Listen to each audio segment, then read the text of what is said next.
Good afternoon students. इस video के माध्यम से हम लोग पैसेज हिंदी के गद्य खंड का अंग्रेजी में कैसे अनुवाद करते हैं उसके विषय में जानकारी प्राप्त करें।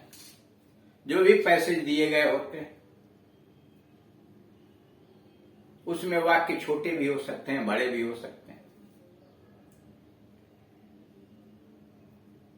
80% वाक्य आपके टेंसेज पर निर्धारित होते हैं। जो भी गद्य खंड लिखा जाता है वो टेंस पर ही निर्धारित होता है। कुछ टेक्निकल सेंटेंसेज होते हैं जिनके अनुवाद के समय विशेष सावधानी बरतनी चाहिए। कोरिलेटिव कंजंक्शन भी होते हैं जो जोड़े में प्रयोग किए जाते हैं, जैसे either or, neither nor, not only but also, both and, whether are, as well as, no sooner than, scarcely when, hardly when। ये ऐसे कंजंक्शन हैं। so that, such as कि इनके प्रयोग में विशेष सावधानी बरतनी चाहिए। सेंटेंस अगर कॉम्प्लेक्स में दिया हुआ तो उन वाक्यों के उपवाक्यों के बीच में कौन सा कंजंक्शन लगना चाहिए, सीक्वेंस ऑफ टेंसेस कैसे होने चाहिए, यानी कालानुक्रम। अगर पहली क्रिया पास्ट टेंस में है तो उसका क्या प्रभाव उससे जुड़ी हुई क्रियाओं से पड़ेगा। नरेशन का ध्यान रखना चाहिए। यानी इन सारी बातों को ध्यान में रखते हुए पैसेज का ट्रांसलेशन करना चाहिए। यहां दिया हुआ है 37 नंबर का, अगर किसी नागरिक में असाधारण कार्य करने का जज्बा और वह जी तोड़ मेहनत करने के लिए तैयार हो तो वह शिखर पर पहुंच सकता है। कारण अगर किसी नागरिक में असाधारण कार्य करने का जज्बा हो, हौसला हो और वह जी तोड़ मेहनत करने के लिए तैयार हो तो वह शिखर पर पहुंच सकता है। If a person has the will power, जज्बा, विल पावर, दृढ़ निश्चय हो, to do extraordinary things। If a person has the willpower to do असाधारण work, extraordinary work या extraordinary things, and he is ready to work hard, and he is ready, और वह मेहनत, जी तोड़ मेहनत करने के लिए तैयार है, and he is ready to work hard, he can reach the pinnacle या एपेक्स, एपेक्स शिखर, चोटी। ही कैन रीच या ही मे रीच, पहुंच सकता है, संभावना की बात या क्षमता की बात। He can reach the pinnacle या he can reach the apex. पुनः सुनिए, if a person has the will power to do extraordinary things, अगर किसी व्यक्ति के अंतर्गत असाधारण कार्य करने का जज्बा है, if a person has the will power to do extraordinary things, कार्य करने के लिए शक्ति है, he is ready to work hard, और वह मेहनत करने के लिए तैयार है, he can reach the pinnacle, तो वह शिखर पर पहुंच सकता है। रामनाथ कोविंद का जीवन इसका उदाहरण है। रामनाथ कोविंद का जीवन इसका उदाहरण है। The life of Ramnath Kovind is it's example. The life of Ramnath Kovind is it's example, इसका उदाहरण है। इलस्ट्रेशन भी कर सकते हैं। The life of Ramnath Kovind is illustration of it. आज उन्हें देखकर समाज का वंचित तबका खुद को गौरवान्वित महसूस कर रहा होगा। आज उनको देखकर समाज का वंचित तबका गौरवान्वित महसूस कर रहा होगा।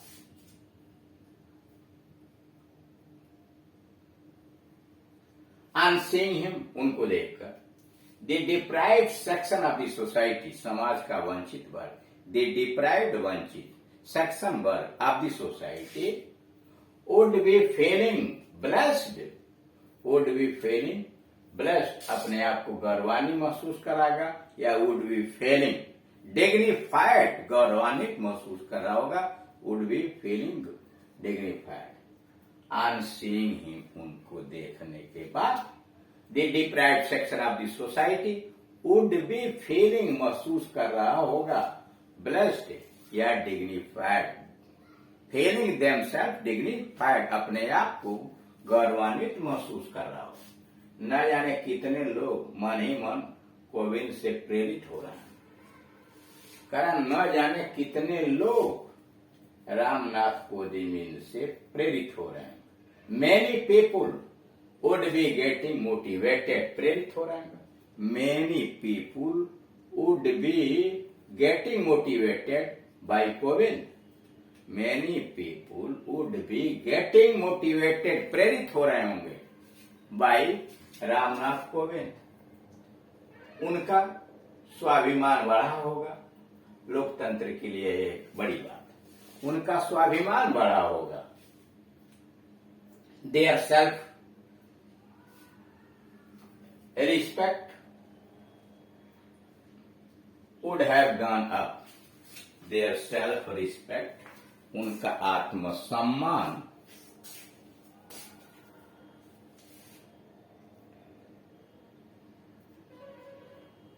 respect, their self-respect would have gone up, बढ़ा होगा। This is a great achievement for the democracy, यह जनतंत्र के लिए बहुत बड़ी उपलब्धि है, लोकतंत्र के लिए यह एक बड़ी बात है। This is a great achievement for the democracy. महामहिम ने इस बात पर जोर दिया है, हिज हाइनेस, महामहिम, his highness has insisted on the fact, his highness has insisted on the fact that, कि यह हमारा कर्तव्य है, ऐतिहासिक पर खड़े लोगों को राष्ट्र की मुख्य धारा में लाना हम सबका कर्तव्य, फर्ज है। महामहिम ने इस बात पर जोर दिया है, his highness has insisted upon this fact that, अब उसके हाशिए पर खड़े लोगों को राष्ट्र की मुख्य धारा में लेना हम सभी का फर्ज है। That it is our duty, हम सभी का फर्ज है। It is the duty of all of us, हमें सभी का फर्ज है क्या, to bring the marginalised people, हाशिए पर खड़े, मार्जिनलाइज पीपुल, हाशिए पर खड़े लोग, to bring the marginalise people to the mainstream of society. फिर सुनिए, his highness has insisted on the fact, his highness has insisted on the fact that it is our duty, यह हमारा कर्तव्य है, to bring the marginalised people, हाशिए पर खड़े लोगों को ले आना कहां, to the mainstream of the society, समाज के मुख्य धारा से जोड़ना। उन्होंने कहा कि हमें इस बात का लगातार ध्यान रखना होगा कि हमारे प्रयास से समाज के आखिरी पंक्ति में खड़े व्यक्ति के लिए और गरीब परिवार की बेटी के लिए भी नई संभावनाओं और नए अवसरों के द्वार खोलें। करा उन्होंने कहा कि हमें इस बात पर लगातार ध्यान रखना होगा। He said that we must take care, हमें ध्यान रखना होगा, we must care that our efforts brought new possibilities, हमारे प्रयास नई नई संभावनाओं को जन्म दें, and new opportunities, नए नए अवसर प्रदान करें, किसको, to the man standing last in the queue, including the daughters of the poor. Our efforts should reach to the last house of the last village. फिर सुनिए, कह रहा है कि उन्होंने कहा कि हम इस बात पर लगातार ध्यान रखना होगा कि हमारे प्रयास समाज के आखिरी पंक्ति में खड़े व्यक्ति के लिए और गरीब परिवार की बेटी के लिए भी नई संभावनाएं, नए अवसरों का द्वार खोला। उन्होंने कहा कि वी मस्ट टेक केयर, हमें सावधानी बरतनी चाहिए, that our efforts brought new possibilities, कि हमारा प्रयास नई संभावनाओं को जन्म दे, एंड न्यू अपॉर्चुनिटी, और नए अवसर को उपलब्ध कराए, टू दी मैन, उस आदमी के लिए standing last in the queue, जो कतार में सबसे अंतिम में खड़ा है, including the daughters of the poor, और गरीब व्यक्ति के लड़की को शामिल करते हुए।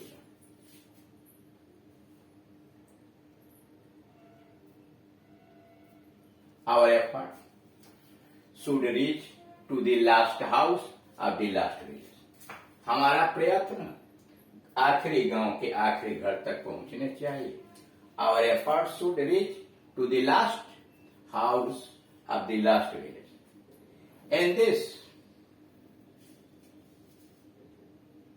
इसमें न्याय प्रणाली के हर स्तर पर तेजी के साथ और कम खर्च पर न्याय दिलाने वाली व्यवस्था को भी शामिल किया जाना चाहिए। इन दिस, इसमें वी मस्ट इंक्लूड, हमें शामिल करना चाहिए। In this we must include the speedy judgement, तेजी से न्याय व्यवस्था, speedy judgement at the every step after judiciary, न्यायपालिका के हर स्तर पर हमको judiciary system at low rate, low or the nominal cost, low or nominal cost. फिर सुनिए, in this we must include the speedy judgement, हमें ऐसी न्याय व्यवस्था होनी चाहिए जो कम खर्च में न्याय दिलाने वाली, यानी इसमें न्याय प्रणाली की हर स्तर पर तेजी के साथ स्पीडी जजमेंट और कम खर्च पर speedy judgement at every step of the judiciary system at low or nominal cost. तो इस तरह से आप देख रहे हैं कि दिए गए पैसेज को अब अंग्रेजी में अनुवाद करना होता है, तो जो वाक्य बड़े स्तर के होते हैं उनके बनावट पर विशेष ध्यान रखना चाहिए, और बनाते समय टेक्निकल सेंटेंसेस में यह देख लेना चाहिए कि जो भी कंजंक्शंस आ रहे हैं उनका उचित टेंस, उनका उचित सहायक क्रिया भी उसके साथ लगना चाहिए। Thank you.